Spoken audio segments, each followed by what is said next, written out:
Jésus est mon berger, oh, je ne manquerai de rien. Mon Seigneur est mon berger, oh, je ne manquerai de rien. Mon Dieu est mon berger, oh, je ne manquerai de rien. Mon Seigneur est mon berger, oh, je ne manquerai de rien. Mon Sauveur est mon berger, oh, je ne manquerai de rien. Mon Père est mon berger, oh, je ne manquerai de rien. Jésus est mon berger, oh, je ne manquerai de rien. Mon roi est mon berger, oh, je ne manquerai de rien. Le Tout-Puissant est mon berger, oh, je ne manquerai de rien. Jésus est mon berger, oh, je ne manquerai de rien. Mon Père est mon berger, oh, je ne manquerai de rien. Mon Sauveur est mon berger, oh, je ne manquerai de rien. Mon Père, mon berger, oh, je ne manquerai de rien. Jésus est mon berger, oh, je ne manquerai de rien. Ok, mes frères et sœurs, Jésus là, il est notre berger. Ok, c'est lui qui veille sur nous. C'est lui qui fait tout pour nous. Tant que on croit en lui, tant qu'on est dans sa droiture, tant qu'on fait sa volonté sur la terre, on ne manquera jamais de rien. Parce qu'il sera toujours là pour nous. Ok? Il sera toujours là pour nous. Il ne va jamais nous abandonner. Donc, Jésus est mon berger, oh, je ne manquerai de rien. Mon Seigneur est mon berger, oh, je ne manquerai de rien. Mon Dieu est mon berger, oh, je ne manquerai de rien. Mon Créateur est mon berger, oh, je ne manquerai de rien. Jésus est mon berger, oh, je ne manquerai de rien. Mon roi est mon berger, oh, je ne manquerai de rien. Donc on ne manquera jamais de rien. Tant qu'on est en Dieu, tant qu'on est en Jésus. Ok. Mes frères et sœurs, je ne me montre pas parce que ça fait 2 jours que vraiment je suis ce que vous ne pouvez pas savoir. Ok. Et le Seigneur m'a beaucoup enseigné. Vous savez comment notre Dieu il travaille. Notre Dieu, quand tu lui demandes quelque chose, et que tu lui demandes avec ton cœur, tu lui demandes en vérité et en vérité, là, il te dit. Ce que Dieu ne te dit pas, ça veut dire que tu ne peux pas supporter ça. Ce que quand tu demandes à Dieu, montre-moi quelque chose. Si Dieu ne te montre pas, ça veut dire tout simplement que tu ne peux pas supporter s'il te montre. Mais tout ce que tu peux supporter, tout ce que ton âme, ton esprit peut supporter en voyant, tout ce que Dieu peut te dire et que tu peux supporter, là, il va te le dire. Lui, il sait ce que tu ne peux pas supporter. Il sait ce que tu peux supporter. Ça fait plusieurs fois que quand je m'agenouille, je demande à Dieu, dévoile-toi à moi. Montre-moi qui tu es. Dévoile-toi à moi. Fais-moi connaître en toi. Fais-moi connaître toi. C'est-à-dire, je demande à Dieu de me faire connaître qui il est. Et le Seigneur m'a répondu. Notre Père m'a répondu. Le Tout-Puissant m'a répondu. Le Dieu des dieux m'a répondu. Le Créateur m'a répondu. Donc, je vais vous faire partager ça. Le Seigneur m'a dit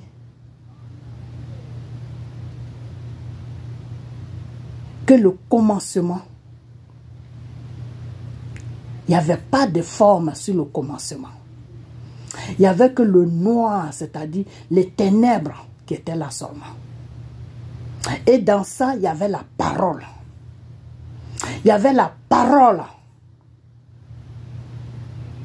Et c'est cette parole-là qu'il a demandé. C'est la parole qui a dit, je vais créer un Dieu qui va m'éparpiller partout, qui va me faire connaître ce qu'il veut me faire connaître. Et Dieu est apparu devant la parole. Et la parole a dit à Dieu, tu vas être le Dieu de tout ce que tu vas demander à travers moi, Dieu, ma parole. À travers ma parole, excusez-moi. À travers moi, parole. Tout ce que tu vas demander là, ça va se réaliser à travers moi, la parole. Et tu seras le Dieu de tout ce que tu vas demander à travers moi, la parole. Et moi, la parole là, je vais tisser une alliance avec toi, Dieu. Tu ne me quitteras pas, je te quitterai pas. Mais mes commandements que je te donne, que tu dois suivre, pour ne pas que nous deux, on se détruise.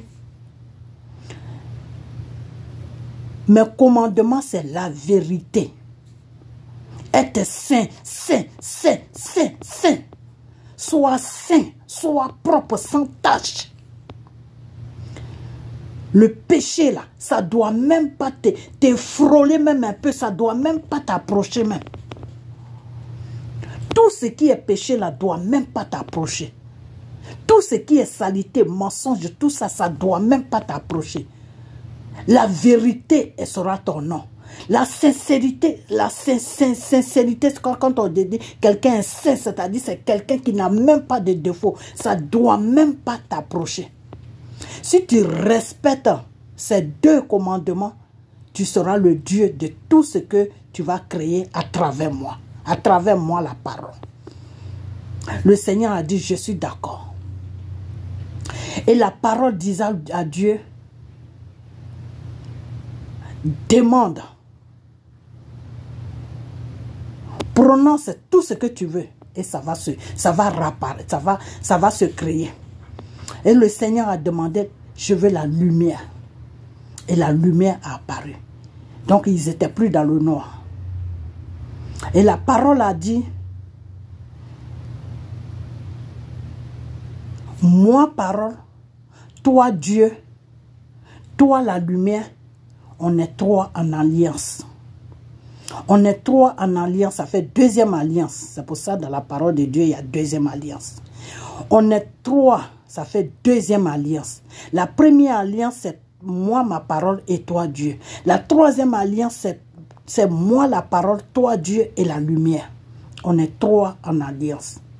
On ne doit pas, il n'y aura pas de trahison. Là où Dieu tu seras, la lumière sera. Là où partout tu seras, la lumière sera. Partout où tu vas marcher, tu seras, la lumière sera. N'importe où tu vas passer, la lumière sera. Et la parole a dit à Dieu, tu sais ce que ça veut dire? Ça veut dire tout simplement que tu ne dois pas y avoir de tâches. Une tâche sur ta vie. Pas de mensonges. Pas de... Faut que tu sois saint. Saint. Saint. La vérité. Tout ce qui est péché là, tu dois t'éloigner de ça. Le jour que tu touches le péché, le jour que tu touches le mensonge, tu disparais, je disparais, la lumière disparaît. Et les ténèbres prennent le dessus. Le Seigneur a dit, d'accord, j'ai compris. Après ça, la parole disait à Dieu, la parole qui dit à Dieu, demande et ça va se réaliser à travers moi la parole. Demande tout ce que tu veux. Le Seigneur demande le ciel. Après le ciel, la parole dit encore demande. Le Seigneur demande la terre. Après la terre, la parole dit encore à Dieu demande. Le Seigneur demande un ange. L'ange pour qu'il soit accompagné de l'ange pour l'accompagner. Après l'ange, le Seigneur demande que mon habitation sera dans le ciel. La parole dit oui. Après tout cela, le Seigneur demanda maintenant l'eau, la nature, le vent, les animaux, des êtres humains et tout cela. Et la parole dit maintenant à Dieu que tout ce que tu as demandé là t'appartient. J'ai sauté quelque chose. Après que le Seigneur ait demandé le ciel et tout ça, et après qu'il ait créé, après qu'il ait demandé Satan, enfin je dis Satan, l'ange, le premier ange qui s'appelle Satan, quand il est parti se poser maintenant dans le ciel, il a demandé, il a prononcé la parole maintenant, il a dit à la parole, je veux beaucoup d'anges, des anges, je veux beaucoup de femmes et des hommes qui vont me servir. Et les anges ont commencé à apparaître, des femmes et des hommes. Ils étaient tous ménagés, ils ont commencé à apparaître. Mais le premier ange qu'il a demandé, c'était Satan. Ok, c'était Satan. Il est resté longtemps avec Satan avant de demander les autres anges. La parole, elle l'avait déjà habité. La parole était déjà avec lui. La parole faisait partie de sa vie. Et après ça, il a demandé les autres anges. Ok. Donc c'est pour cela que le Seigneur me dit que c'est pour cela qu'on dit la parole est Dieu, Dieu est la parole. La lumière est Dieu, Dieu est la lumière. Ok? Donc le Seigneur me dit que c'est pour cela que il fuit le péché. Il ne peut pas faire le péché. Parce que c'est une alliance qui a été tissée entre lui et la parole. Donc il ne peut pas faire de péché. Ok. Et je comprends maintenant parce qu'il y a une fois, il y a un frère à l'église qui m'avait demandé, mais pourquoi si Dieu sait que Satan nous fatigue, pourquoi il ne détruit pas Satan? Et j'ai dit à ce frère, j'ai dit oui, tu as raison, hein, mais pourquoi Dieu ne fait pas ça? Et je suis rentré en prière, j'ai demandé à Dieu, j'ai dit, Père, pourquoi tu ne détruis pas Satan? Le Seigneur me dit que je ne peux pas détruire Satan. Si je le détruis, je vais vous détruire, vous tous, et moi-même, je vais me détruire. Mais après ça, quand il m'a dit ça, je n'ai plus demandé pourquoi. Je comprends maintenant. Parce que s'il détruit Satan, il a le mal, il va prendre le mal. Alors tout ce qui est, et après ça, bon, il a demandé à la parole, c'est vraiment long, hein, donc je ne peux pas faire tout. Il a demandé à la parole, j'ai créé des êtres humains, j'ai créé la terre, tout. Et avec le temps, quand il créait quelque chose maintenant, il mettait sa loi. Dieu, lui, quand il créait quelque chose maintenant, il mettait sa loi. Parce que c'est ce que la parole lui a dit. Il faut créer à travers moi la parole, c'est-à-dire dis seulement ce que tu veux et ça va se créer. Et maintenant, c'est toi qui mets ta loi, comment tu veux que la chose soit. Et c'est donc, c'était comme ça. Ok? Donc, Dieu a créé le bien et après, il a créé le mal. Et pourquoi il a créé le bien et le mal? Parce que notre Dieu n'est pas un dictateur. Parce que notre Dieu nous laisse le choix de choisir ce qu'on veut suivre. Mais ce que tu suis là, au dernier jugement, il faudra assumer les conséquences. Voilà ce que Dieu me dit. Et c'est pour cela que le jugement, le dernier jugement appartient à Dieu. Le dernier jugement n'appartient pas à Jésus. Ça appartient à Dieu. Dieu nous amène Jésus pour nous corriger, pour qu'on vive selon lui, Dieu, ses conditions, pour nous montrer tout ce qu'on ne sait pas. Mais quand tu restes dans ça jusqu'à ce que la mort te trouve dans ça, celui qui va te juger là, c'est Dieu qui va te juger. Jésus ne peut pas te juger, c'est Dieu qui va te juger. C'est Jésus seul qui peut te sauver. Si tu es dans une abomination, c'est Jésus qui peut te sauver. Parce que c'est lui que le Seigneur a créé pour te sauver. C'est lui que le Seigneur a amené sur la terre pour te sauver. S'il n'a pas pu te sauver, Dieu ne peut rien faire pour toi.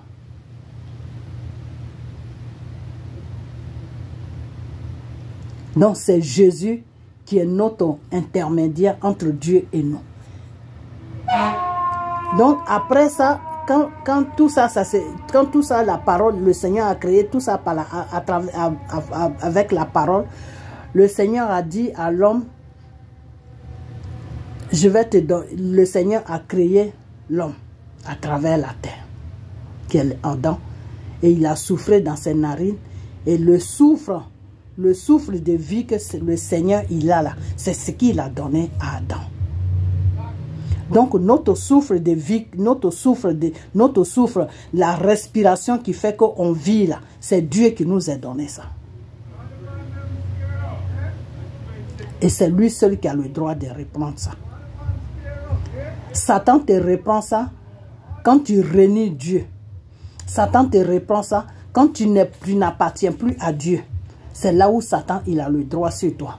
Il a le pouvoir sur toi. Mais tant que tu demeures dans le Seigneur, Satan n'a aucun droit sur toi. Parce que Satan même, c'est Dieu qui l'a créé. Le mal qu'il fait là, c'est Dieu qui a créé le mal. Donc c'est Dieu celui qui a autorité sur le mal. Donc voilà ce que notre Père m'a expliqué. Mais il y a beaucoup encore. Mais sur une autre vidéo, je vais, avant de faire l'autre vidéo que je dois faire, je vais écouter celle-là. Et où je me suis arrêté, je vais commencer par là pour terminer le reste. Parce que c'est tellement long. Ok.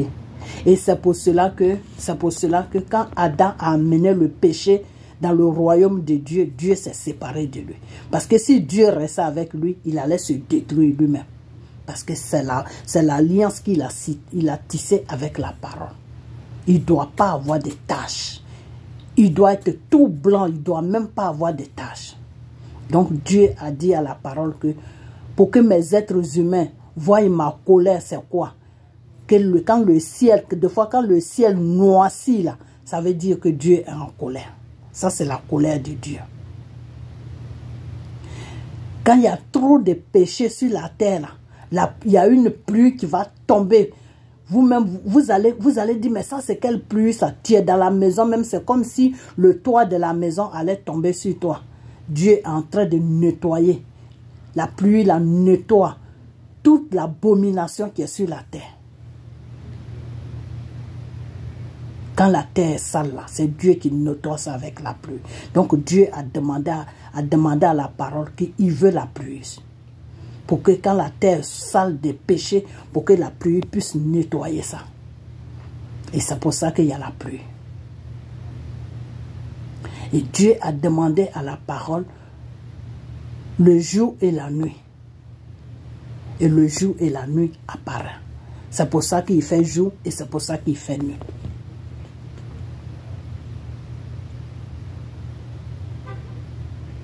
Donc après tout ça, après tout ce que Dieu a créé, les conditions maintenant, c'est Dieu même qui les a mis à travers la parole. Parce que là, la parole était en Dieu maintenant.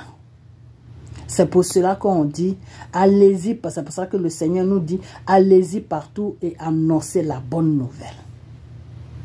Parce que la parole voulait prendre le monde que Dieu allait créer, tout le monde. Donc la parole et Dieu, ils sont ensemble.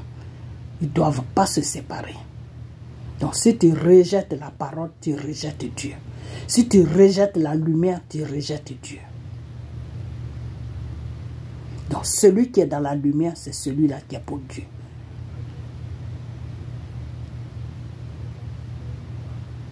Donc la parole de Dieu maintenant a demandé à l'esprit maintenant de venir sur la terre pour nous nettoyer, pour nous-mêmes nous nettoyer des péchés qu'on a pris, pour qu'on ait un petit contact avec le Seigneur, celui qui nous a créé, notre Créateur, à travers Jésus. Donc si tu rejettes Jésus, Dieu n'a pas de contact avec toi. Parce que c'est ce que Dieu a dit à la parole. Que c'est mon esprit qui va mettre comment on appelle, la connexion entre les êtres humains que j'ai créés et moi. Parce que Dieu a demandé tout ça à la parole. Que si je crée des êtres humains, est-ce que je peux aussi créer le pardon? Est-ce que je peux les pardonner? Et la parole a dit oui. Et c'est pour cela que Dieu te dit, quand tu fais quelque chose qui n'est pas bien, demande-lui pardon. Demande pardon et lui, tes péchés vont être effacés. Juste demander pardon et puis ne recommence plus. C'est pour ça que le Seigneur te dit, je te pardonne mais ne recommence plus. Parce que le pardon est aussi dans la parole.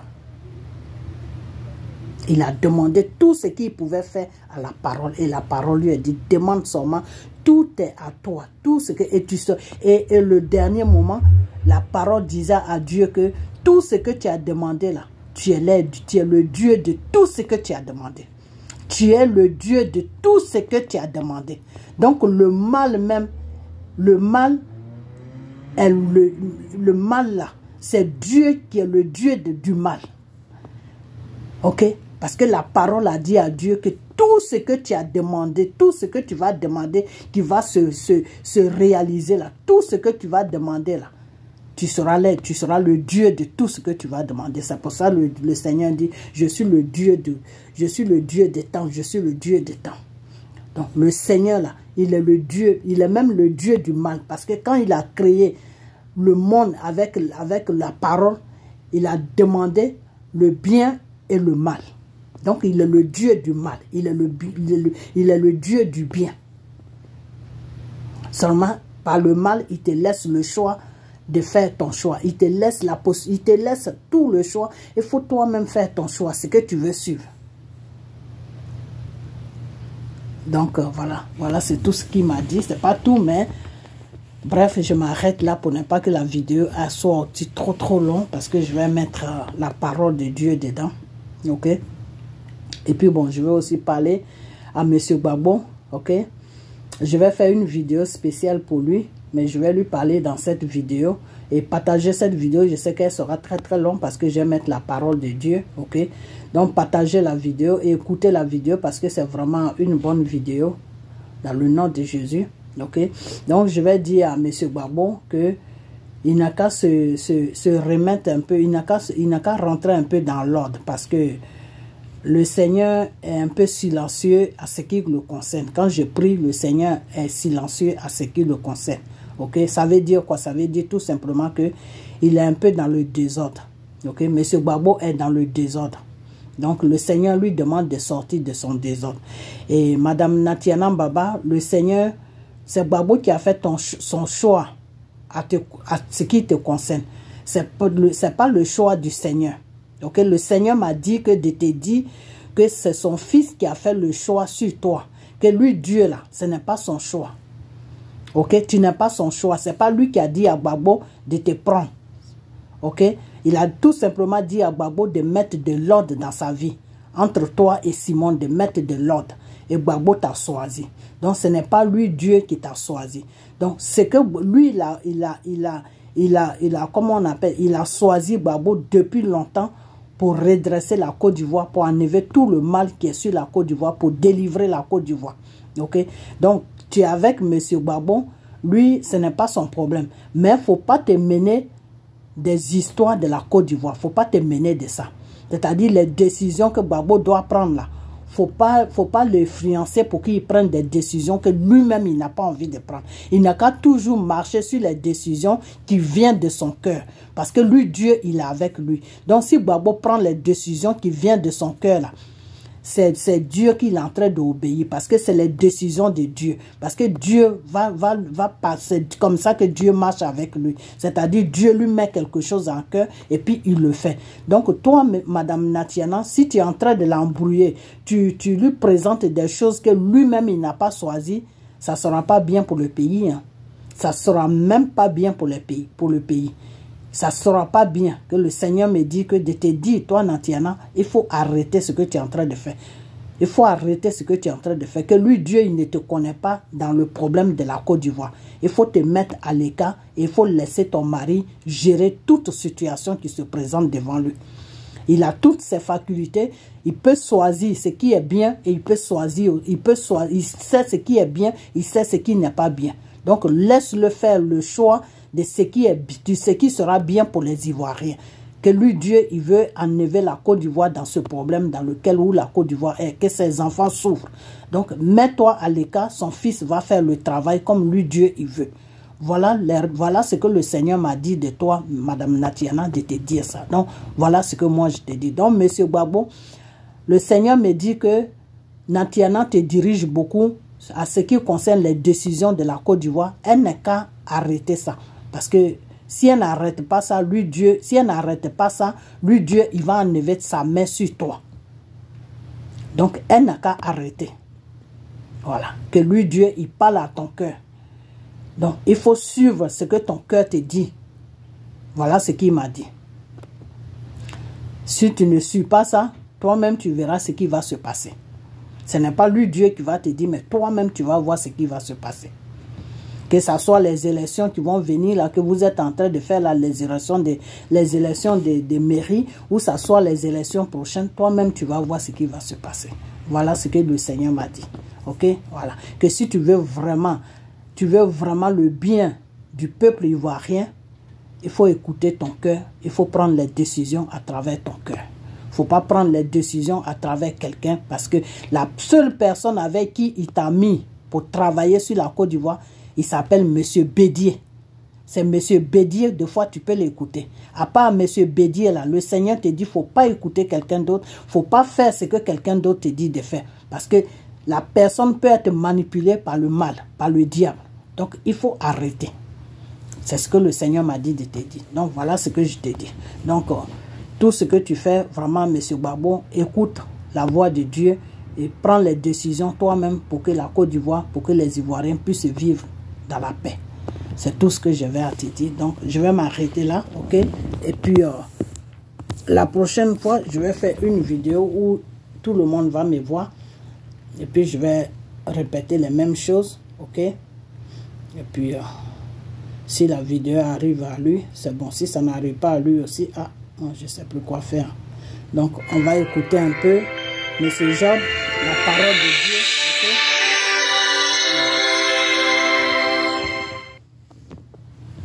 L'œuvre de Dieu, le tempérament de Dieu et Dieu lui-même. 2.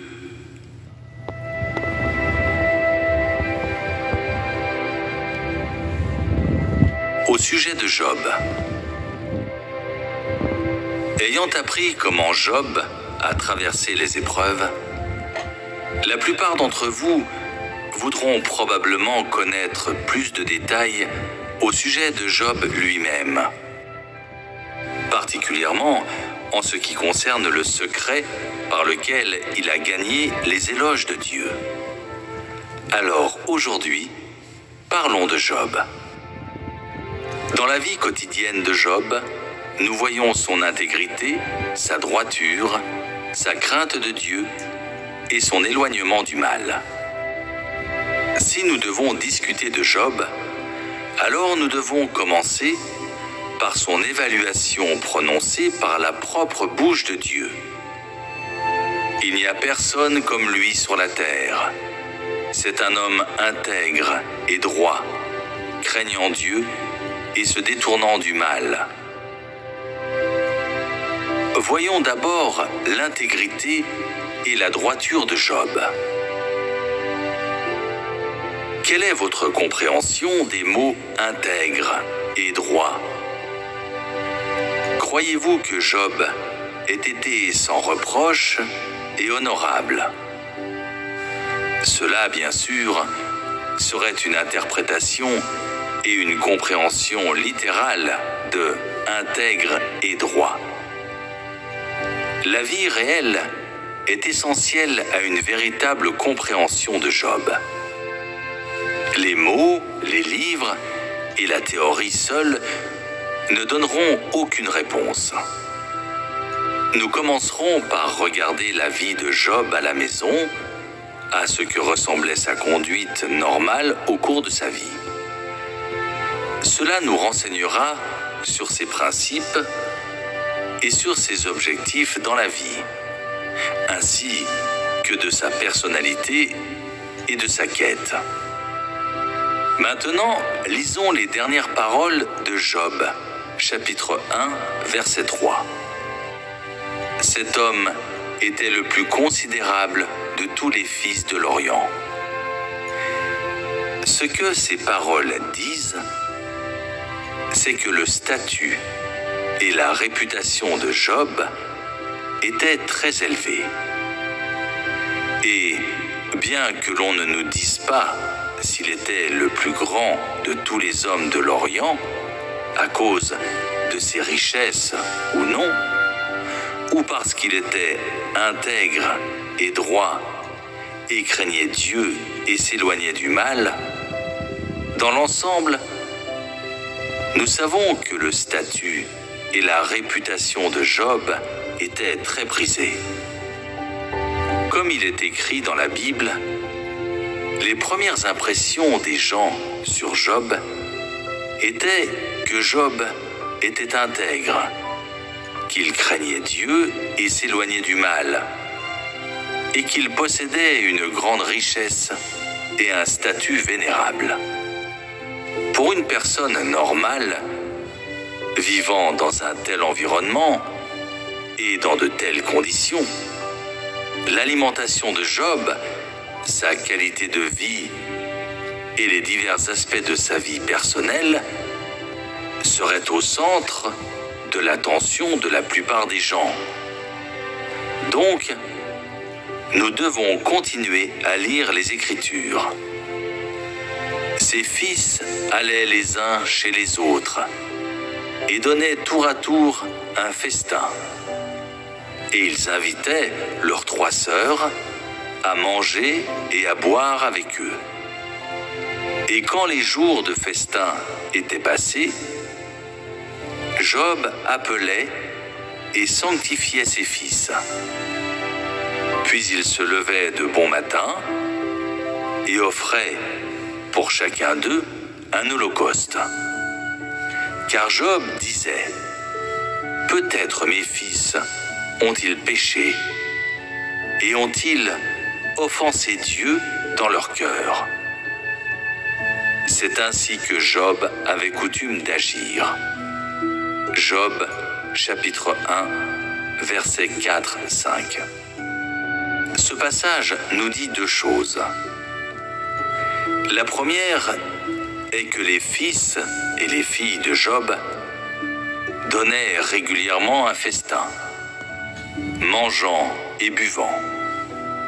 La seconde est que Job offrait souvent des holocaustes parce qu'il s'inquiétait souvent pour eux, craignant qu'ils aient péché, que dans leur cœur, ils aient maudit Dieu. Ainsi sont décrites les vies de 2 types différents de personnes.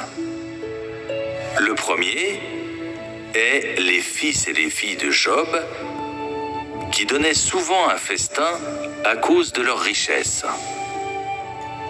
vivaient de manière extravagante, festoyaient à cœur joie, jouissant de la haute qualité de vie permise par la richesse matérielle. Vivant une telle vie, il était inévitable qu'ils commettent souvent des péchés et offensent Dieu. Mais ils ne se sanctifiaient pas, ni n'offraient des holocaustes en conséquence. Tu vois donc que Dieu n'avait pas de place dans leur cœur, qu'ils ne pensaient pas aux grâces de Dieu, ni ne craignaient d'offenser Dieu. Encore moins craignaient-ils de renier Dieu dans leur cœur. Bien sûr, notre attention ne porte pas sur les enfants de Job, mais sur ce que Job a fait face à de telles choses. C'est l'autre sujet décrit dans le passage et qui concerne la vie quotidienne de Job et l'essence de son humanité. Quand la Bible décrit le festoiement des fils et des filles de Job, il n'y a aucune mention de Job. On dit seulement que ses filles et ses fils mangeaient et buvaient ensemble. En d'autres termes, il ne donnait pas de festin et ne se joignait pas à ses fils et à ses filles pour manger avec extravagance. Bien que riche et possédant beaucoup de biens et de serviteurs, Job ne menait pas une vie luxueuse. Il n'était pas séduit par son environnement de vie superlatif et il ne se rassasiait pas des plaisirs de la chair ou n'oubliait pas d'offrir des holocaustes à cause de sa richesse. Encore moins, cela l'amenait-il à s'éloigner de Dieu dans son cœur. Évidemment, alors, Job était discipliné dans son style de vie et n'était pas cupide ou hédoniste. Et il n'était pas obsédé par la qualité de vie comme conséquence des bénédictions que Dieu lui accordait. Au contraire, il était humble et modeste, et prudent et circonspect devant Dieu. Il pensait souvent aux grâces et aux bénédictions de Dieu, et craignait Dieu continuellement. Dans sa vie quotidienne, Job se levait souvent de bon matin afin d'offrir des holocaustes pour ses fils et ses filles. En d'autres termes, non seulement Job craignait Dieu, mais il espérait aussi que ses enfants également craindraient Dieu et ne pécheraient pas contre Dieu. La richesse matérielle de Job n'avait aucune place dans son cœur et ne prenait pas la place de Dieu. Que ce soit pour lui ou pour ses enfants, les actions quotidiennes de Job étaient toutes liées à la crainte de Dieu et à l'éloignement du mal. Sa crainte de l'Éternel Dieu ne se limitait pas à des discours, mais était mise en action et reflétée dans chaque partie de sa vie quotidienne. Cette conduite réelle de Job nous montre qu'il était honnête et possédait une essence qui aimait la justice et des choses positives. Que Job ait souvent appelé et sanctifié ses fils et ses filles signifie qu'il n'autorisait ni n'approuvait le comportement de ses enfants. Au contraire, dans son cœur, il en avait assez de leur comportement et les condamnait. Il avait conclu que le comportement de ses fils et de ses filles ne plaisait pas à l'Éternel Dieu, et ainsi, il les appelait souvent pour qu'ils se présentent devant l'Éternel Dieu et confessent leurs péchés. Les actions de Job nous montrent un autre côté de son humanité, celui où il ne marchait jamais avec ceux qui péchaient et offensaient Dieu souvent. Mais à la place, il s'éloignait d'eux et les évitait. Même si ces gens étaient ses fils et ses filles, il n'a pas abandonné ses propres principes parce qu'ils étaient sa propre famille. Et il n'a pas encouragé leurs péchés à cause de ses propres sentiments. Plutôt, il les a exhortés à se confesser et à gagner l'indulgence de l'Éternel Dieu. Et il les a avertis de ne pas abandonner Dieu pour leur propre plaisir cupide. Les principes de la façon dont Job a traité les autres sont inséparables des principes de sa crainte de Dieu et de son éloignement du mal. Il aimait ce qui était accepté par Dieu et il détestait ce que Dieu répugnait. Et il aimait ceux qui craignaient Dieu dans leur cœur. Et il détestait ceux qui commettaient le mal ou péchaient contre Dieu. Cet amour et ce dégoût étaient démontrés dans sa vie quotidienne. Et c'était la droiture même de Job vue par les yeux de Dieu. Naturellement, c'est aussi l'expression et le vécu de la vraie humanité de Job dans ses relations avec les autres, dans sa vie quotidienne, que nous devons apprendre. Les manifestations de l'humanité de Job au cours de ces épreuves. Comprendre l'intégrité, la droiture, la crainte de Dieu et l'éloignement du mal chez Job au cours de ces épreuves. Ce sur quoi nous venons de partager est les différents aspects de l'humanité de Job qui ont été exposés dans sa vie quotidienne avant ces tests. Sans aucun doute, ces diverses manifestations permettent de commencer à se familiariser à la droiture, à la crainte de Dieu et à l'éloignement du mal par Job, et à les comprendre, et fournissent naturellement une affirmation initiale. La raison pour laquelle je dis initiale est que la plupart des gens n'ont pas encore une compréhension réelle de la personnalité de Job et de la mesure avec laquelle il a poursuivi la voie d'obéissance à Dieu et de la crainte de Dieu. Autrement dit, la compréhension de Job qu'ont la plupart des gens ne va pas au-delà de l'impression quelque peu favorable que lui procurent ces paroles dans la Bible. L'Éternel a donné et l'Éternel a ôté. Que le nom de l'Éternel soit béni. Et nous recevons de Dieu le bien. Et nous ne recevrions pas aussi le mal.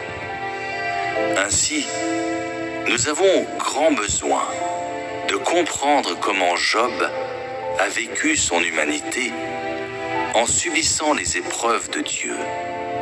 De cette façon, la véritable humanité de Job sera montrée à tous dans son intégralité. Quand Job a appris que ses biens avaient été volés, que ses fils et ses filles avaient perdu la vie, et que ses serviteurs avaient été tués, il a réagi ainsi. Alors Job se leva, déchira son manteau et se rasa la tête. Puis, se jetant par terre, il se prosterna. Job, chapitre 1, verset 20. Ces paroles nous parlent d'un fait. Après avoir entendu cette nouvelle, Job n'a pas été pris de panique. Il n'a pas pleuré, ni blâmé les serviteurs qui lui avaient apporté les nouvelles. Encore moins a-t-il inspecté la scène du crime pour enquêter et en vérifier les tenants et les aboutissants et découvrir ce qui était vraiment arrivé. Il n'a démontré ni peine, ni regret pour la perte de ses biens, ni n'est fondu en larmes à cause de la perte de ses enfants et de ses proches. Au contraire, il déchira son manteau, se rasa la tête, se jeta par terre et se prosterna. Les actions de Job sont différentes de celles de tout homme ordinaire.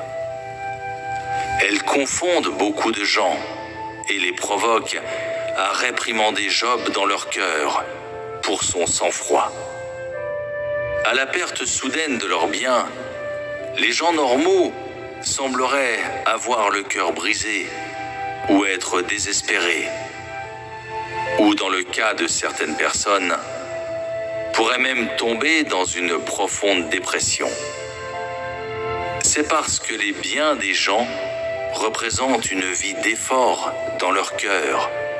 C'est ce dont leur survie dépend. C'est l'espoir qui les maintient en vie. La perte de leurs biens signifie que leurs efforts ont été vains, qu'ils sont sans espoir et même qu'ils n'ont pas d'avenir. C'est l'attitude d'une personne normale envers ses biens et la relation étroite qu'elle entretient avec eux. Et c'est aussi l'importance des biens aux yeux des gens. Ainsi, la grande majorité des gens se sentent confus par l'attitude calme de Job envers la perte de ses biens. Aujourd'hui, nous allons dissiper la confusion de tous ces gens en expliquant ce qui se passait dans le cœur de Job. Le bon sens dicte qu'après avoir reçu des biens si abondants de la part de Dieu, Job devrait avoir honte devant Dieu à cause de la perte de ses biens, car il n'en avait pas pris soin ni ne s'en était occupé. Il n'avait pas tenu aux biens que Dieu lui avait donnés. Ainsi, quand il a appris que ses biens avaient été volés, sa première réaction aurait dû être de se rendre sur les lieux du crime et de faire l'inventaire de tout ce qui avait été pris, puis de se confesser à Dieu pour qu'il puisse recevoir de nouveau les bénédictions de Dieu. Cependant, Job n'a pas fait cela, et il avait naturellement ses propres raisons de ne pas le faire. Dans son cœur, Job croyait profondément que tout ce qu'il possédait lui avait été accordé par Dieu et n'était pas le fruit de son propre labeur.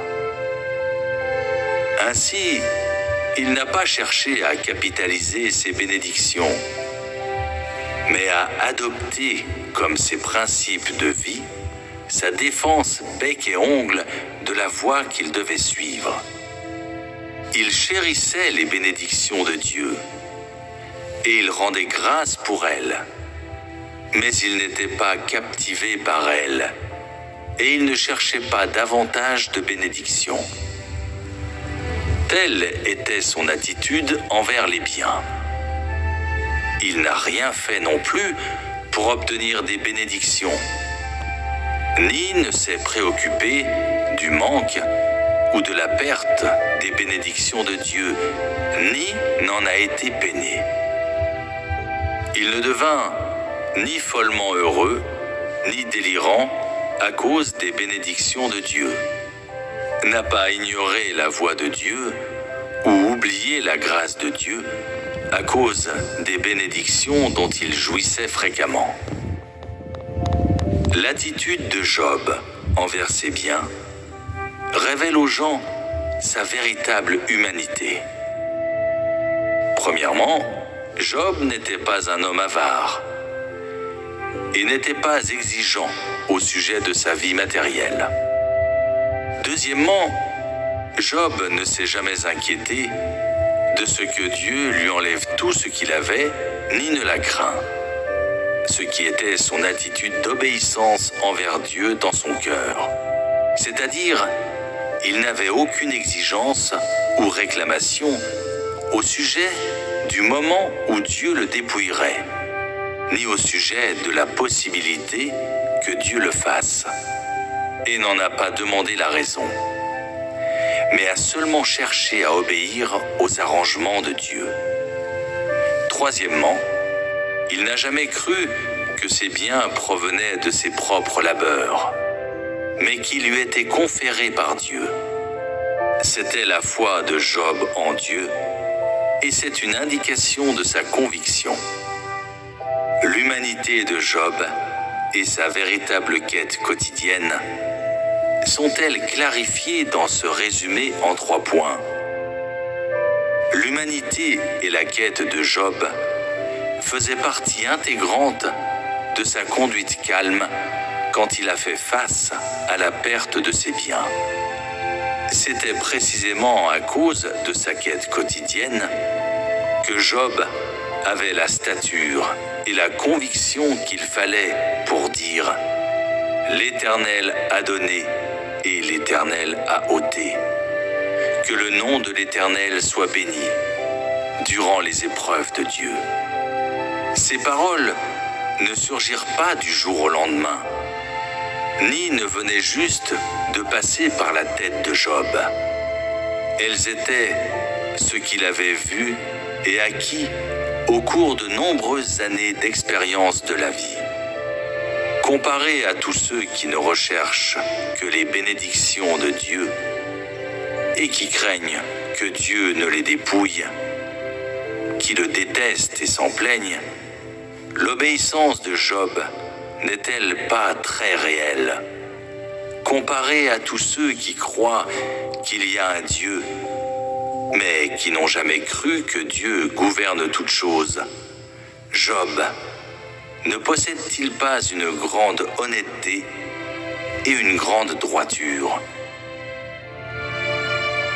La rationalité de Job. Les expériences réelles de Job et son humanité droite et honnête signifient qu'il a pratiqué le jugement le plus rationnel et a pris les choix les plus rationnels quand il a perdu ses biens et ses enfants. De tels choix rationnels étaient inséparables de ses poursuites quotidiennes et des actes de Dieu qu'il avait appris à connaître au cours de sa vie de tous les jours. L'honnêteté de Job le rendit capable de croire que la main de l'Éternel règne sur toutes choses. Sa croyance lui a permis de connaître le fait de la souveraineté de l'Éternel Dieu sur toutes choses. Ces connaissances le rendaient désireux et capable d'obéir à la souveraineté et aux arrangements de l'Éternel Dieu. Son obéissance lui permettait d'être de plus en plus vrai dans sa crainte de l'Éternel. Sa crainte le rendait de plus en plus réel dans son éloignement du mal. En fin de compte, Job est devenu intègre parce qu'il craignait Dieu et s'éloignait du mal. Et son intégrité le rendit sage et lui donna la plus grande rationalité. Comment devrions-nous comprendre ce mot rationnel? Une interprétation littérale lui donne la signification d'avoir du bon sens, d'être logique et raisonnable dans sa pensée, d'avoir des mots, des actions et un jugement sain, et de posséder des normes morales saines et régulières. Pourtant, la rationalité de Job n'est pas si facile à expliquer. Quand on dit ici que Job possédait la plus grande rationalité, c'est en rapport avec son humanité et sa conduite devant Dieu. Parce que Job était honnête, il était capable de croire et d'obéir à la souveraineté de Dieu, ce qui lui donnait une connaissance inaccessible aux autres. Et cette connaissance le rendait capable de discerner, de juger et de définir avec plus de précision ce qui lui arrivait. Ce qui lui a permis de choisir avec plus de précision et de perspicacité ce qu'il fallait faire et à quoi tenir ferme. Autrement dit, ses paroles, son comportement, les principes derrière ses actions et son code de conduite étaient réguliers, clairs et spécifiques, et n'étaient pas aveugles, impulsifs ni émotifs. Il savait comment réagir à tout ce qui lui arrivait. Il savait comment équilibrer et gérer les relations entre des événements complexes. Il savait tenir ferme à la bonne voie à laquelle on doit tenir ferme. Et de plus, il savait comment traiter ce que l'Éternel Dieu donne et reprend. Telle était la rationalité même de Job. C'est précisément parce que Job était doté d'une telle rationalité qu'il a dit « L'Éternel a donné et l'Éternel a ôté. Que le nom de l'Éternel soit béni. Quand il a perdu ses biens et ses fils et ses filles. » Quand Job a fait face à la douleur énorme du corps et aux remontrances de sa famille et de ses amis, et quand il a fait face à la mort, sa conduite réelle a encore une fois démontré son vrai visage à tous. Le vrai visage de Job, vrai, pur et sans fausseté. Lisons ce qui suit. Et Satan se retira de devant la face de l'Éternel. Puis il frappa Job d'un ulcère malin, depuis la plante du pied jusqu'au sommet de la tête. Et Job prit un tesson pour se gratter et s'assit sur la cendre. Job, chapitre 2, versets 7-8. C'est une description de la conduite de Job quand un ulcère malin a couvert son corps. À ce moment-là, Job était assis sur la cendre pendant qu'il endurait la douleur. Personne ne lui a procuré des soins et personne ne l'a aidé à atténuer la douleur de son corps. Au contraire, il a utilisé un tesson pour gratter la surface de l'ulcère malin. Superficiellement, c'était simplement une étape dans le tourment de Job, et ça n'a aucun rapport avec son humanité et sa crainte de Dieu. Car Job n'a rien dit pour démontrer son humeur et ses opinions à ce moment-là. Pourtant, les actions de Job et sa conduite sont encore une vraie expression de son humanité. Dans l'histoire du chapitre précédent, nous lisons que Job était le plus considérable de tous les fils de l'Orient. Ce passage du second chapitre, par contre, nous montre que ce grand homme de l'Orient devait prendre un tesson pour se gratter en étant assis sur la cendre. N'y a-t-il pas un contraste évident entre ces deux descriptions? C'est un contraste qui nous montre qui est vraiment Job. En dépit de sa réputation et de son statut prestigieux, il ne les avait jamais aimés, ni ne leur avait prêté attention. Il ne se souciait pas de ce que les autres pensaient de sa réputation, et il ne s'inquiétait pas non plus de savoir si ses actions ou sa conduite auraient quelque effet négatif sur sa réputation. Il ne se livrait pas aux richesses du statut, ni ne jouissait de la gloire qui venait avec le statut et la réputation. Il se souciait seulement de sa valeur et de la signification de sa vie aux yeux de l'Éternel Dieu. L'être vrai de Job était son essence même. Il n'aimait pas la gloire et la fortune, et ne vivait pas pour la gloire et la fortune. Il était vrai, pur et sans fausseté. La séparation de l'amour et de la haine par Job. Un autre aspect de l'humanité de Job est démontré dans cet échange entre lui et sa femme. Sa femme lui dit « Tu demeures ferme dans ton intégrité.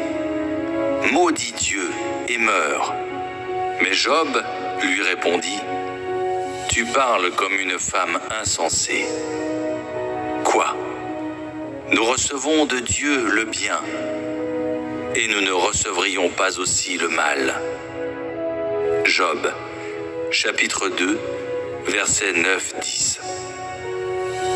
Voyant le tourment qu'il subissait, la femme de Job essaya de conseiller Job pour l'aider à échapper à son tourment. Et pourtant, les bonnes intentions ne gagnèrent pas l'approbation de Job. Au contraire, elles ont suscité sa colère, car elle niait sa foi en l'Éternel Dieu et l'obéissance envers lui, et niait également l'existence de l'Éternel.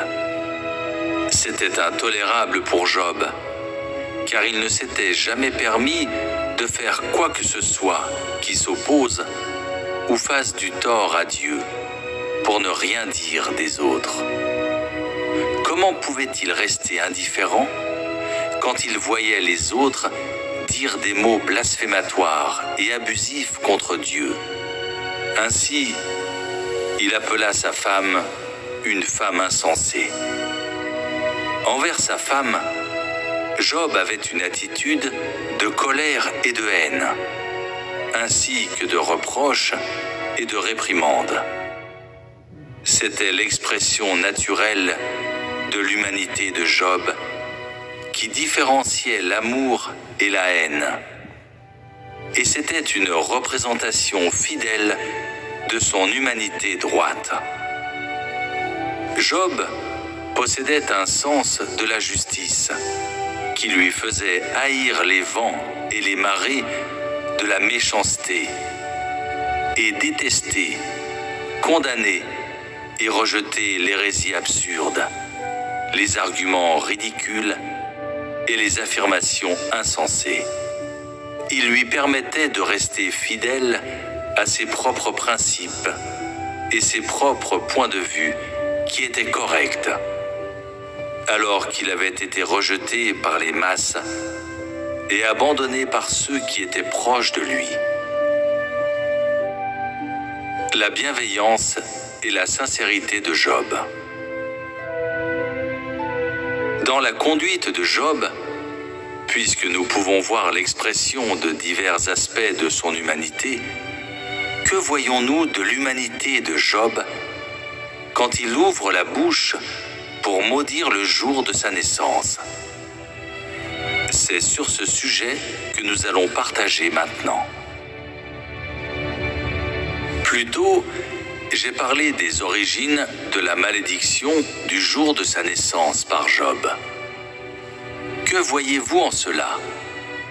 Si Job était insensible et sans amour, s'il était froid et sans émotion et dépourvu d'humanité, aurait-il pu se soucier du désir du cœur de Dieu? Et aurait-il pu maudire le jour de sa propre naissance comme résultat de son souci du cœur de Dieu? En d'autres termes, si Job était insensible et dépourvu d'humanité, aurait-il pu être bouleversé par la souffrance de Dieu? Aurait-il pu maudire le jour de sa naissance parce que Dieu avait été lésé par lui? La réponse est absolument pas. Parce qu'il était bienveillant, Job se souciait du cœur de Dieu. Parce qu'il se souciait du cœur de Dieu, Job sentait la douleur de Dieu. Parce qu'il était bienveillant, il souffrait un plus grand tourment dû à son sentiment de la douleur de Dieu. Parce qu'il sentait la douleur de Dieu, il commença à haïr le jour de sa naissance et maudit ainsi le jour de sa naissance. Pour ceux de l'extérieur, la conduite entière de Job pendant ces épreuves est exemplaire. Seule sa malédiction du jour de sa naissance met en question son intégrité et sa droiture, ou fournit une évaluation différente. En fait, c'était l'expression la plus vraie de l'essence de l'humanité de Job. L'essence de son humanité n'était pas cachée ou entortillée, ou révisé par quelqu'un d'autre. Quand il a maudit le jour de sa naissance, il a démontré la bienveillance et la sincérité au plus profond de son cœur. Il était comme une source dont les eaux sont si claires et si limpides qu'on peut voir le fond. Ayant appris tout cela au sujet de Job, la plupart des gens auront sans doute une évaluation assez précise et objective de l'essence de l'humanité de Job.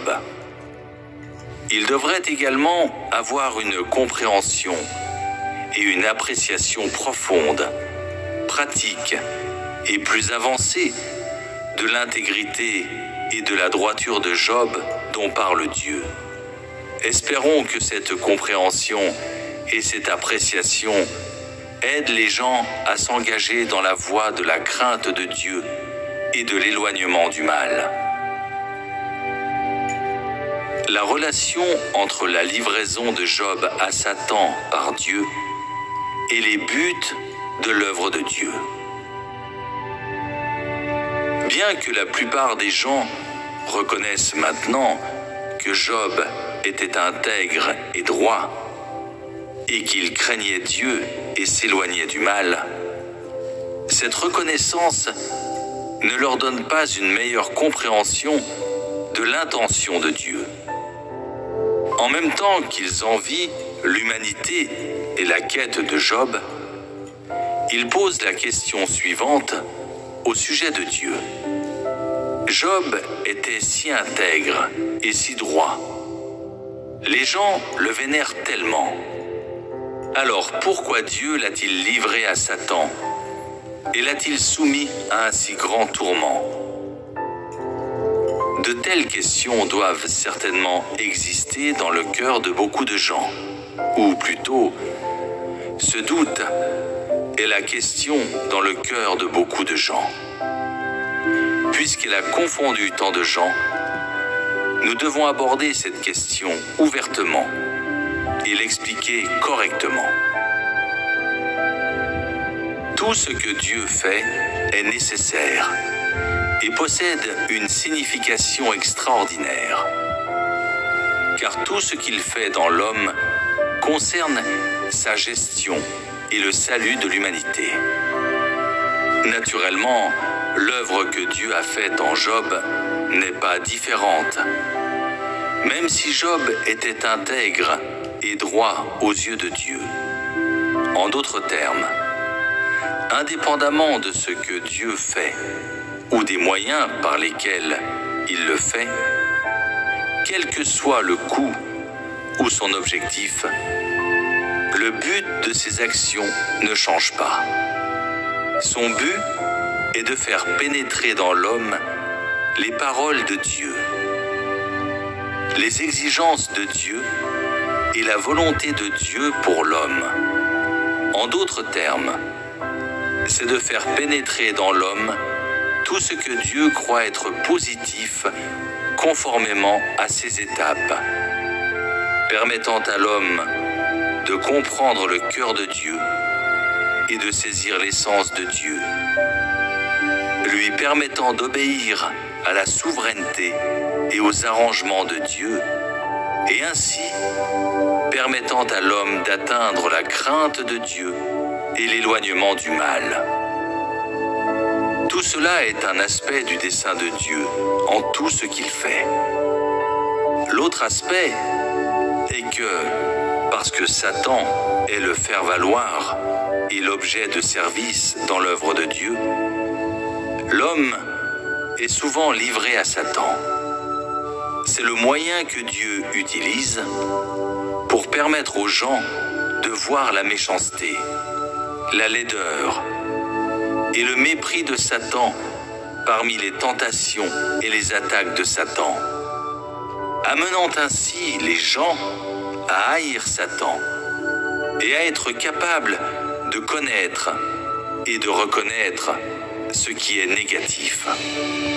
Ce processus leur permet de se libérer graduellement du contrôle de Satan et des accusations, de l'interférence et des attaques de Satan, jusqu'à ce que, grâce aux paroles de Dieu, grâce à leur connaissance de Dieu et à leur obéissance à Dieu, à leur foi en Dieu et à leur crainte de Dieu, ils triomphent des attaques de Satan et triomphent des accusations de Satan. Alors seulement ils auront été complètement délivrés du domaine de Satan. La délivrance des gens signifie que Satan a été vaincu, signifie qu'ils ne sont plus la nourriture dans la bouche de Satan, qu'au lieu de les avaler, Satan les a relâchés. C'est parce que ces gens sont droits, parce qu'ils ont foi en Dieu, lui obéissent et le craignent, et parce qu'ils rompent complètement avec Satan. Ils couvrent Satan de honte, ils font de Satan un lâche, et ils vainquent complètement Satan. Leur conviction de suivre Dieu, et leur obéissance à Dieu, et leur crainte de Dieu, vainquent Satan, et obligent Satan à les abandonner complètement. Seuls de tels hommes ont vraiment été gagnés par Dieu. Et c'est là l'objectif ultime de Dieu en sauvant l'homme. S'ils veulent être sauvés et complètement gagnés par Dieu, alors tous ceux qui suivent Dieu doivent faire face à des tentations et à des attaques, petites et grandes, de Satan. Ceux qui sortent de ces tentations et de ces attaques, et qui sont capables de vaincre complètement Satan, sont ceux qui ont été sauvés par Dieu. C'est-à-dire, ceux qui ont été sauvés par Dieu sont ceux qui ont subi les épreuves de Dieu et qui ont été tentés et attaqués par Satan un nombre incalculable de fois. Ceux qui ont été sauvés par Dieu comprennent la volonté et les exigences de Dieu et sont capables d'acquiescer à la souveraineté et aux arrangements de Dieu. Et ils n'abandonnent pas la voie de la crainte de Dieu et de l'éloignement du mal au milieu des tentations de Satan. Ceux qui sont sauvés par Dieu possèdent l'honnêteté, ils sont bienveillants, ils différencient entre l'amour et la haine, ils ont un sens de la justice et sont rationnels, et ils sont capables de se soucier de Dieu et de chérir tout ce qui est de Dieu. Ces gens ne sont pas liés, espionnés, accusés, ni abusés par Satan. Ils sont complètement libres. Ils ont été complètement libérés et relâchés. Job était ce genre d'homme libre, et c'est précisément le sens du pourquoi Dieu l'a livré à Satan. Job a été abusé par Satan, mais il a également gagné la liberté et la libération éternelle, et a gagné le droit de ne plus jamais être soumis à la corruption, aux abus et aux accusations de Satan, pour plutôt avoir le droit de vivre dans la lumière du visage de Dieu, libre et déchargé, et de vivre avec les bénédictions de Dieu sur lui. Personne ne peut enlever, détruire ou procurer ce droit. Il a été donné à Job en échange de sa foi, de sa détermination, de son obéissance et de sa crainte de Dieu. Job a payé le prix de sa vie pour gagner la joie et le bonheur sur terre, pour gagner le droit et l'autorité, comme le ciel l'a ordonné et la terre l'a reconnu, d'adorer le Créateur sans interférence, en tant que véritable créature de Dieu sur terre. Tel était aussi le plus grand résultat des tentations endurées par Job. Quand les gens n'ont pas encore été sauvés, Satan peut souvent interférer avec leur vie et même la contrôler. En d'autres termes, les hommes qui n'ont pas été sauvés sont des prisonniers de Satan. Ils n'ont pas de liberté. Ils n'ont pas été abandonnés par Satan. Ils ne sont pas qualifiés pour adorer Dieu, ni autorisés à l'adorer. Ils sont poursuivis de près et attaqués vicieusement par Satan. De tels hommes n'ont pas vraiment de bonheur, pas vraiment le droit à une existence normale. Et en plus, ils n'ont pas vraiment de dignité. Seulement si tu te lèves et luttes contre Satan, en utilisant ta foi en Dieu et ton obéissance à Dieu et la crainte de Dieu comme les armes avec lesquelles tu mènes une bataille à la mort contre Satan, de telle sorte que tu vains Satan complètement et l'obliges à tourner les talons et à devenir couard chaque fois qu'il te voit, de sorte qu'il abandonne complètement ses attaques et ses accusations contre toi, alors seulement seras-tu sauvé et deviendras-tu libre. Si tu es déterminé à rompre complètement avec Satan, mais n'es pas équipé des armes qui t'aideront à vaincre Satan, alors tu seras toujours en danger. Au fil du temps, quand tu auras été tellement torturé par Satan qu'il ne te restera plus une once de force et que tu n'auras toujours pas pu rendre témoignage, tu ne te seras toujours pas complètement libéré des accusations et des attaques de Satan contre toi. Alors, tu auras peu d'espoir de salut. En fin de compte, quand la conclusion de l'œuvre de Dieu sera proclamée, tu seras toujours sous l'emprise de Satan, incapable de te libérer. Et ainsi, tu n'auras jamais une chance ou un espoir. L'implication alors est que ces hommes seront complètement sous la captivité de Satan. Accepte les tests de Dieu, vainc les tentations de Satan et permets à Dieu de gagner tout ton être.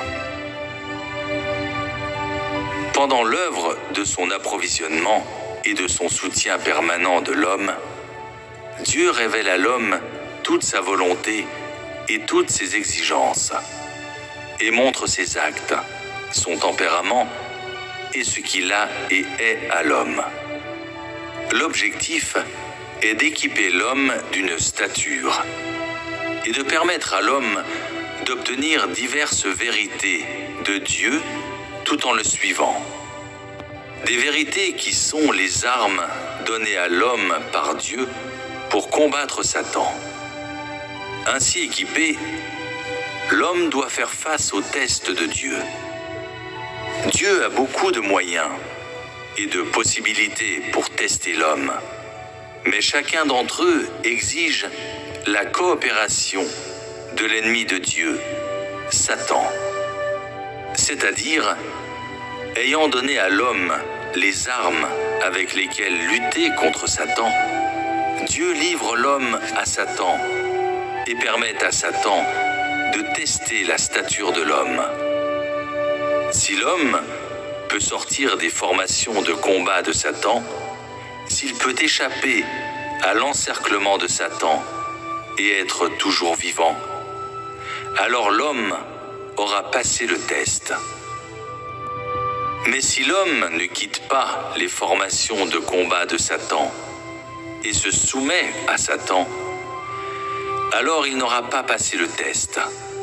Quel que soit l'aspect de l'homme que Dieu examine, les critères de son examen sont de savoir si l'homme reste ferme ou non dans son témoignage lorsqu'il est attaqué par Satan, et s'il a abandonné Dieu ou non et s'est rendu et soumis à Satan, alors qu'il était pris au piège par Satan. On peut dire que si l'homme peut être sauvé ou non, dépend de sa capacité ou non de vaincre Satan et de l'écraser. Et s'il peut ou non obtenir la liberté, dépend de savoir s'il est capable ou non de porter par lui-même les armes qui lui sont données par Dieu pour vaincre l'esclavage de Satan, faisant que Satan perde tout espoir et le laisse tranquille.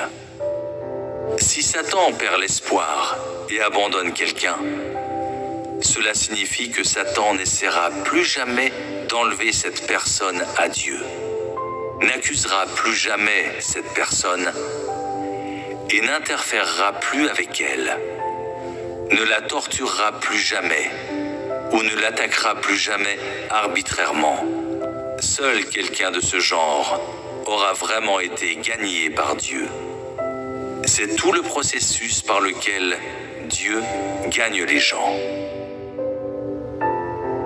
L'avertissement et l'éclairage légués aux générations suivantes par le témoignage de Job. En même temps que la compréhension du processus par lequel Dieu gagne complètement quelqu'un, les gens comprendront aussi les buts et la signification de la livraison de Job à Satan par Dieu. Les gens ne sont plus perturbés par le tourment de Job et ont une nouvelle appréciation de sa signification. Ils ne s'inquiètent plus de savoir s'ils seront eux-mêmes soumis ou non à la même tentation que Job et ne s'opposent plus aux épreuves de Dieu, ni ne les rejettent quand elles adviennent. La foi de Job, son obéissance et son témoignage pour vaincre Satan ont été une source d'aide et d'encouragement très grand pour les gens. En Job, ils voient de l'espoir pour leur propre salut et voient que par la foi, l'obéissance et la crainte de Dieu, il est tout à fait possible de vaincre Satan et de l'emporter sur Satan. Ils voient que tant qu'ils acceptent la souveraineté et les arrangements de Dieu et possèdent la détermination et la foi de ne pas abandonner Dieu après avoir tout perdu, alors ils peuvent couvrir Satan de honte et le vaincre. Et ils voient qu'ils n'ont besoin que de la détermination et de la persévérance pour tenir ferme dans leur témoignage, même si cela signifie perdre leur vie, pour que Satan soit intimidé et batte rapidement en retraite. Le témoignage de Job est un avertissement pour les générations futures. Et cet avertissement leur indique que s'ils ne vainquent pas Satan, ils ne seront jamais capables de se débarrasser des accusations et de l'interférence de Satan. Et ils ne pourront jamais échapper aux abus et aux attaques de Satan. Le témoignage de Job a éclairé les générations à venir. Cet éclairage enseigne aux gens qu'ils peuvent craindre Dieu et s'éloigner du mal seulement s'ils sont intègres et droits. Il leur enseigne qu'ils peuvent porter un témoignage fort et retentissant pour Dieu, seulement s'ils craignent Dieu et s'éloignent du mal. Ils ne pourront jamais être contrôlés par Satan et vivre sous la direction et la protection de Dieu que s'ils portent un témoignage fort et retentissant à Dieu. Et alors seulement, ils seront vraiment sauvés. La personnalité de Job et la quête de sa vie devraient être imitées par tous ceux qui cherchent le salut. Ce qu'il a vécu pendant toute sa vie et sa conduite durant ses épreuves est un trésor précieux pour tous ceux qui poursuivent la voie de la crainte de Dieu et de l'éloignement du mal.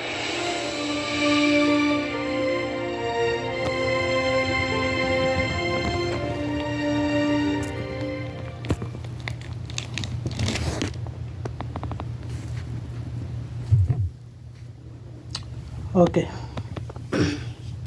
Cette vidéo est pour Monsieur Gbagbo.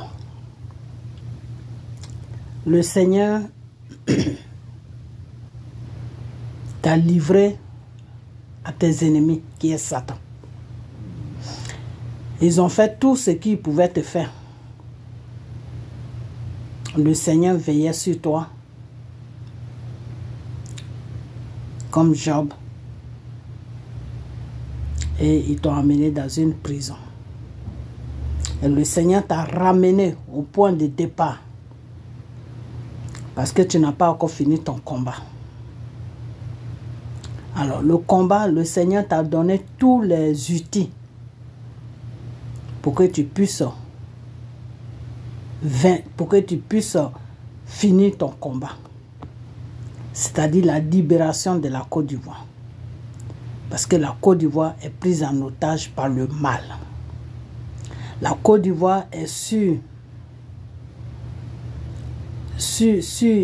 pression de Satan. Non, Monsieur Gbagbo, le Seigneur t'a donné tout pour pouvoir vaincre, c'est-à-dire pour pouvoir enlever Satan sur la Côte d'Ivoire, pour que tu puisses prendre la victoire sur Satan. Donc voilà la vidéo que j'ai fait pour toi. Il faut écouter cette vidéo, je sais qu'elle est très longue, mais il faut l'écouter. Quand le Seigneur t'envoie au combat pour libérer une nation, pour libérer un pays, pour libérer un peuple, c'est parce que le Seigneur sait que tu as la capacité de le faire. Si tu n'as pas la capacité de le faire, le Seigneur ne peut pas t'envoyer là-bas. Donc, Gbagbo, tu as la capacité de faire ce que Dieu te demande. D'être là, à son écoute, et il va te guider, et tu vas libérer son peuple, qui est le peuple de la Côte d'Ivoire. Alors, éloigne-toi de toutes ces personnes qui sont en train de t'amener dans les erreurs.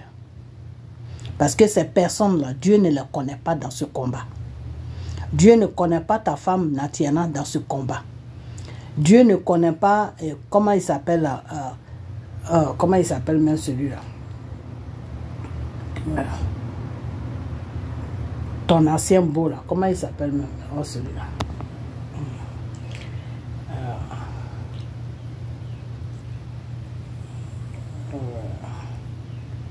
Dieu ne connaît pas Stéphane Kiplé. Stéphane, je ne sais pas si c'est Stéphane ou si c'est... Non, c'est pas Stéphane. Non, excusez-moi. C'est Stéphane Kiplé. C'est Stéphane. Dieu ne connaît pas Stéphane dans ce combat. Alors, si je me suis trompé, corrigez-moi. Celui qui vivait avec la fille de M. Gbagbo, son beau. Dieu ne connaît pas Stéphane Kiplé dans ce combat. Dieu ne connaît pas Natiana dans ce combat. Dieu connaît que toi et Bédié pour la libération de la Côte d'Ivoire. C'est vous deux que Dieu a choisi. Ok? Donc, si tu vois que tu es un peu embrouillé, peut-être adresse-toi à Bédié. Que, ah, voilà, je suis un peu embrouillé. Qu'est-ce que tu en penses de ça? Mais tous ceux qui sont autour de toi, là, qui sont en train de te donner des conseils, qui sont en train de te présenter des gens que tu mets sur le terrain, là, Dieu ne le connaît pas. Donc, le Dieu que nous connaissons, que nous servons, là, il ne travaille pas dans le désordre. Donc, fais très attention à ce que tu fais. Parce que si Dieu t'a donné ce combat, c'est parce qu'il sait que tu peux y arriver. Donc, je vais m'arrêter là.